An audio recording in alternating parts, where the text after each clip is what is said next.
Hello बच्चों, आज की क्लास में हम लोग expressing numbers in standard form सीखने वाले हैं, जो कि आपके लिए काफी ही इंटरेस्टिंग लेक्चर रहने वाला है। तो बने रहिए लास्ट तक। बिना देरी किए आज की क्लास हम लोग स्टार्ट करते हैं। तो प्यारे बच्चों, आज की क्लास हम लोग एक सुंदर सी शायरी के साथ स्टार्ट करते हैं। जैसे कि हम लोग जानते हैं कि कोई भी लड़ाई जिगर से जीती जाती है, जज्बातों से नहीं। उसी तरह हम लोग मस्तिष्क का विकास कर सकते हैं। कैसे? बादाम तो खा के नहीं, बल्कि मन लगा के पढ़ाई करके की जा सकती है। तो इसी तरह आप लोग मन लगा के पढ़ाई करते रहें और अपने मस्तिष्क को भी तेज करते रहें। तो इसी बात के साथ हम लोग आज की क्लास स्टार्ट करते हैं। तो आज की क्लास में हम लोग क्या पढ़ने जा रहे हैं, तो आप जैसे कि देख पा रहे होंगे, आज हम लोग एक्सपोनेंट्स की लास्ट टॉपिक पढ़ने वाले हैं, जो कि क्या होने वाली है, नंबर्स इन स्टैंडर्ड फॉर्म। इससे पहले हम लोगों ने क्या पढ़ रखा है, इससे पहले हम लोगों ने एक लॉ ऑफ एक्सपोनेंट्स के बारे में पढ़ रखा है, और उससे भी पहले कुछ हम लोग रूल्स जान चुके हैं एक्सपोनेंट्स का। ठीक। और पिछली क्लास की बात की जाए तो हम लोगों ने काफी सारे क्वेश्चंस कर लिए थे एक्सपोनेंट्स के। ठीक है, तो आज की क्लास भी बेहतरीन होने वाली है, तो इसे भी आप समझने का जरूर कोशिश करेंगे। ठीक, तो हम लोग आज की क्लास स्टार्ट करते हैं नंबर्स इन स्टैंडर्ड फॉर्म के साथ। तो इसमें क्या दिया है बच्चों, जैसे कि दिया हुआ a number written as m into 10 to the power n। मतलब यहाँ पे क्या बोला जा रहा है, कोई भी एक नंबर है m, और वो क्या है, उसकी मल्टीप्लाइड और 10 की पावर क्या हो जानी है, n हो जानी। तो उसी को हम लोग क्या बोलते हैं, स्टैंडर्ड फॉर्म बोलते हैं। और m कैसी नंबर है, m एक डेसिमल नंबर है। मतलब m जो नंबर होगा उसमें डेसिमल्स प्रेजेंट होगा। राइट। तो m और क्या है, एक कंडीशन है m के लिए, m के लिए एक और ये कंडीशन है कि ये क्या होगी, 1 के इक्वल होगी या फिर 1 से बड़ी होगी। राइट। लेकिन ये क्या होगी, 10 से छोटी होगी, 10 से बड़ी नहीं हो सकती। और n की क्या कंडीशन दी गई है, जो कि 10 की पावर है, तो उसकी कंडीशन है क्या, ये या तो पॉजिटिव इंटीजर होना चाहिए या फिर नेगेटिव इंटीजर होना चाहिए, कोई भी इंटीजर चलेगा। मान लो मैंने एक एग्जांपल ली, तो एग्जांपल में हम लोगों ने ले लिया, मान लो कि 4 ले लिया हम लोगों ने, multiplied by 10 to the power 6 ले लिया। तो यहाँ पर आप देखोगे क्या, 4 क्या है, यहाँ पर m मान लो, इससे हम डिनोट करते हैं, और 6 को हम लोग क्या मान लेते हैं, n मान लेते हैं। तो ये आ गया ना, किसके फॉर्म में, किसके फॉर्म में आ गया, m मल्टीप्लाइड बाई 10 की पावर n के फॉर्म में आ गया। m की वैल्यू यहाँ पर क्या है, 4 है, और यहाँ पर 10 तो था ही, और यहाँ पर n की वैल्यू क्या दी हुई, 6 दी हुई। तो ये भी कंडीशन फुलफिल हो रहा है कि m क्या है, 1 और 10 के बीच है। ठीक है, राइट। और यहाँ पर n क्या है, एक क्या है, पॉजिटिव इंटीजर है। तो ये दोनों रिक्वायरमेंट, मतलब कंडीशन फुलफिल हो रही है। ठीक, तो आज हम लोग और क्या डिस्कस करने वाले हैं, इसी के बेस पे हम लोग एक्सप्रेस करने वाले हैं बड़े बड़े नंबर्स को स्टैंडर्ड फॉर्म में। जैसे हम लोगों ने अभी ले रखा है 6784, तो इसको हम लोग कैसे स्टैंडर्ड फॉर्म में बता सकते हैं, तो हम लोग इसको देख लेते हैं। तो ये हम लोग कैसे कर सकते हैं, देखो यहाँ पर क्या है 6784, तो इसको हम लोग डायरेक्टली तो नहीं लिख सकते 6784 m की जगह। ठीक है, क्योंकि यहाँ पर क्या है, m 1 और 10 के बीच क्या करेगा, फ्लॉट करेगा, मतलब 1 और 10 के बीच ही ये रहने वाला है। ठीक, तो इसको हम लोग लिखने के लिए कैसे लिख सकते हैं, तो मान लो कि हम लोगों ने क्या लिखा, 6784 बाई 1000 मल्टीप्लाइड बाई 1000। ऐसा लिखने से तो कोई प्रॉब्लम नहीं होगा। क्यों नहीं होगा, क्योंकि 1000 से 1000 कैंसिल आउट हो जाएगा और 6784 एज यूजुअल रह जाएगा। तो इससे तो कोई दिक्कत वाली बात नहीं है। ठीक है, ऐसा मैंने क्यों लिखा, ये देखो आप, यहाँ पर 6784 बाई 1000 लिखने का मतलब क्या हो जाता है, हम लोग को 6.784। ठीक है, यही हो जाता है। ठीक, मल्टीप्लाइड बाई 1000, यही हो गया। राइट, इसको हम लोग इस तरीके से लिख सकते हैं। अब यहाँ पर आप देखो, यदि m की जगह मैं ये पुट कर दूं 6.784, तो चलेगा क्या, बिल्कुल चलेगा, क्योंकि ये क्या है, 1 और 10 के बीच है। 6 क्या है, 1 और 10 के बीच है या नहीं, ऑब्वियसली है, ठीक है, तो ये तो चलेगा ही। अब हम लोग को क्या करना है, ये 10 की पावर कुछ लानी है, तो ये क्या हो जाएगी 6.784 मल्टीप्लाइड बाई 10 की पावर क्या हो जाएगी 3 हो जाएगी, राइट।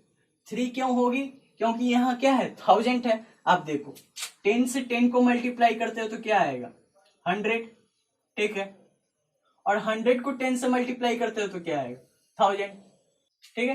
तो 10 कितने टाइम्स मल्टीप्लाई हुआ, यहाँ पर 2 टाइम्स मल्टीप्लाई हुआ और यहाँ पर 1 टाइम्स मल्टीप्लाई हुआ, तो ये 2 और ये 1, ये 2 और ये 1 कितने हो गए 10, 3 हो गए, तो 10 की पावर क्या हो गई 3 हो गई, राइट। तो इसी तरह हम लोग इसको क्या कर सकते हैं, स्टैंडर्ड फॉर्म में शो कर सकते हैं। अब मान लो हम लोग एक और एग्जांपल ले लेते हैं, तो और एग्जांपल हम लोगों ने ले लिया, तो मान लो हम लोगों ने क्या ले लिया 37846 ठीक है, इसको हम लोगों ने ले लिया, ठीक है। अब इसको हम लोग कैसे दिखा सकते हैं, तो सेम चीज हम लोग करेंगे, फर्स्ट वाले डिजिट को ही सिर्फ रहने देंगे, ठीक है, फर्स्ट वाले डिजिट को ही एज इट इज रहने देंगे, क्या हो जाएगा 3 हो जाएगा, ठीक है।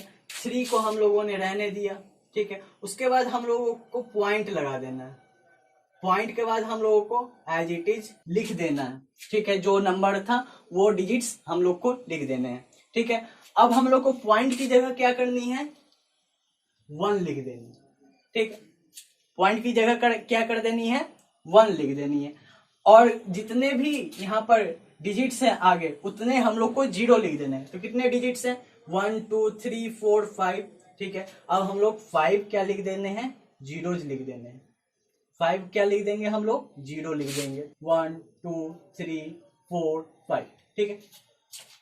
इतने हम लोगों ने क्या लिख दिया 0 लिख दिया।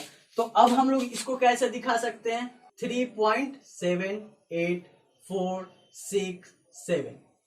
अब 10 की पावर कितनी हो जाएगी, जितने 0 हैं, ठीक है, कितने 0 हैं 5 0, तो ये हो गई ना 10 टू द पावर 5, मतलब ये क्या है 3.78467, ये क्या है 1 और 10 के बीच है, m की वैल्यू क्या है 3.78467 और 10 की पावर क्या हो गई 5 हो गई, मतलब 5 यहाँ पर क्या है एक पॉजिटिव इंटीजर है, ठीक है। तो इसी तरह हम लोग क्या दिखा सकते हैं, कोई भी स्टैंडर्ड फॉर्म में हम लोग किसी भी नंबर को दिखा सकते हैं, बड़े से कितने भी बड़े नंबर हो उसको भी हम लोग इसी तरह से दिखा सकते हैं, राइट। अब आप लोग का कहना होगा सर यदि आपने यहाँ पर इस तरीके से बताया तो फिर यहाँ पर इस तरीके से क्यों नहीं बताया कि आप एक डिजिट छोड़ो उसके बाद सारे डिजिट को पॉइंट के बाद लिख दो और जितने भी पॉइंट के बाद डिजिट्स है उतने आप जीरोज लगा दो। तो वही मैंने यहाँ पर भी बताया था आपको, लेकिन थोड़ा लॉन्गर टर्म में बताया था, ठीक है। तो यहाँ पर भी हम लोग देखें कि 6 को छोड़ के आपके पास कितने डिजिट्स बढ़ जाते हैं, 3 डिजिट्स बढ़ जाते हैं 784/1000, तो इसलिए हम लोगों ने नीचे भी 3 जीरोज लिए थे, राइट। तो उसी तरह हम लोगों ने यहाँ पर भी क्या छोड़ा था, एक डिजिट छोड़ा था, उसके बाद 5 डिजिट के बाद क्या लिया था हम लोगों ने पॉइंट के बाद रख दिया था, तो इसलिए हम लोगों ने 5 डिजिट लिया था, तो हम लोगों ने यहाँ पर 10 की पावर क्या दी है 5 दी है एज इट इज, ठीक है। तो इसमें और उसमें कोई चेंजेस नहीं है, घबराने वाली कोई बात नहीं, आप उसको इस तरीके से भी कर सकते हो या फिर इसको उस तरीके से भी कर सकते हो, ठीक है, जिधर मन करे आपका उधर से कर सकते हो, आंसर में कोई भी चेंजेस नहीं आने वाला, राइट। तो अभी तक हम लोगों ने क्या देखा कि हम लोगों ने बड़े बड़े नंबर्स को स्टैंडर्ड फॉर्म में बदला। अब हम लोग क्या देखने वाले हैं नेक्स्ट टॉपिक में कि छोटे नंबर्स को भी कैसे हम लोग स्टैंडर्ड फॉर्म में बदल सकते हैं, राइट। तो हम लोग देखते हैं अगला कि क्या है expressing very small numbers in standard form, मतलब इसमें हम लोग को क्या करना है कि छोटे नंबर्स को भी क्या करना है स्टैंडर्ड फॉर्म में बदलने की कोशिश करनी है। जैसे यहाँ पर आप देखो कोई भी थिंग्स क्या है 0.0003 दिया हुआ है, तो ठीक है, तो इसको हम लोग स्टैंडर्ड फॉर्म में कैसे लिख सकते हैं। स्टैंडर्ड फॉर्म का कहने का मतलब क्या है कि m multiplied by 10 to the power n के फॉर्म में कैसे लिखा जा सकता है, और उसमें भी हम लोगों ने क्या कंडीशन देखा, m क्या होना चाहिए 1 और 10 के बीच होना चाहिए, और यहाँ पर क्या होगा n क्या होना चाहिए, ये जो n होना चाहिए इसकी जो पावर्स है वो क्या होने चाहिए, या तो पॉजिटिव होनी चाहिए या फिर नेगेटिव इंटीजर होनी चाहिए। यही सारी चीजें हम लोगों ने देख रखी है, ठीक है। तो हम लोग यहाँ पर क्या करने वाले हैं, इस नंबर्स को क्या करने वाले हैं, उसी स्टैंडर्ड फॉर्म में बदलने वाले हैं। तो इस नंबर को हम लोग यदि फ्रैक्शन के फॉर्म में लिखना चाहिए तो इसको हम लोग किस तरीके से लिख सकते हैं इसी नंबर्स को, तो हम लोग 3 तो लिख देंगे, ठीक है, एज इट इज हम लोगों ने क्या लिख दिया, 3 लिख दिया। अब हम लोग क्या देखते हैं कि डेसिमल्स के बाद कितने डिजिट्स हैं, 1 2 3 4 5, तो हम लोग को 5 जीरोज लिखने, और पॉइंट की जगह हम लोग क्या लिख देंगे, 1 लिख देंगे। और यहाँ पर क्या है, पॉइंट्स के बाद कितने डिजिट हैं, 5 डिजिट्स हैं, तो हम लोग क्या करेंगे, 5 जीरोज हम लोगों ने लिख दिया, 5 जीरोज हम लोगों ने क्या किया, लिख दिया, ठीक है।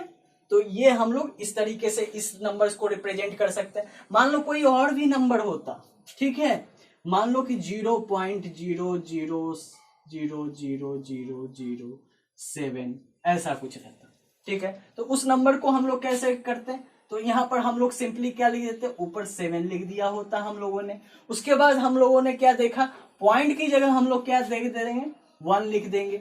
अब हम लोग क्या करेंगे, पॉइंट के बाद कितने डिजिट्स है वो देख लेंगे, 1 2 3 4 5 6 7, तो 7 हम लोग जीरो लिख देंगे, 1 2 3 4 5 6 7, ठीक है, लिख दिया हम लोगों ने।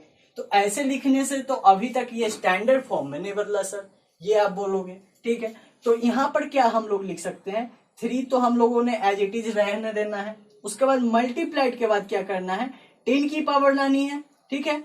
10 ये ऊपर जाएगा तो क्या हो जाएगा, ये हम लोग ऊपर लिखना चाहें तो इसको हम लोग कैसे लिख सकते हैं, 1 कितने जीरोज हैं, 5 जीरोज हैं, तो ऐसे हम लोग लिख सकते हैं इसे, ठीक है, ऐसे लिख के -1 लिख सकते हैं, ठीक है, ऐसा तो लिख सकते हैं क्योंकि ये रेसिप्रोकल हो जाएगा इसका, तो -1 इसकी पावर हो जाएगी, ठीक है। तो -1 इसकी पावर हो गई तो 3 मल्टीप्लाइड बाई ये क्या हो जाएगा, 10 की पावर कितनी हो जाएगी, यहाँ पर 1 2 3 4 5 जीरोज हैं, तो 10 की पावर क्या हो जाएगी, 5 हो जाएगी, ठीक है। और इसकी पावर क्या हो जाएगी, -1 हो जाएगी। मैंने क्या बताया था आपको लॉज ऑफ एक्सपोनेंट्स में, यदि ऐसा रहे तो क्या हो जाता है, उस समय क्या हो जाएगा कि ये क्या हो जाएगा, पावर्स क्या हो जाते हैं, मल्टीप्लाई हो जाते हैं, राइट। तो मल्टीप्लाई होगा तो ये क्या हो जाएगा, 3 की पावर क्या हो जाएगी, 10 की पावर -5 आ जाएगी, ठीक है। तो यहाँ पर आप लोग देखो 3 क्या है, m आ गया हमारा, और 10 तो एज इट इज था ही, और यहाँ पर ये जो n की जगह क्या आ गई, -5 आ गई, ठीक है, -5 आ गई। तो यहाँ पर क्या कंडीशन क्या था n के लिए, या तो ये पॉजिटिव इंटीजर हो या फिर नेगेटिव इंटीजर हो, तो -5 क्या है, एक नेगेटिव इंटीजर है, तो negative integer as it is आ गया, इसके लिए भी कोई टेंशन नहीं। उसी तरह इसको भी हम लोग लिख सकते हैं, 7 मल्टीप्लाइड बाई 10 की पावर कितनी हो जाएगी बच्चों, -7 हो जाएगी एज इट इज, ठीक है, क्योंकि कितने जीरोस थे, 7 जीरोस थे, तो 7 हो जाएगी, और नीचे से ऊपर जाएगा तो माइनस होगा ही, ठीक है। 7 इंटू 10 की पावर क्या हो जाएगी, -7 हो जाएगी, राइट।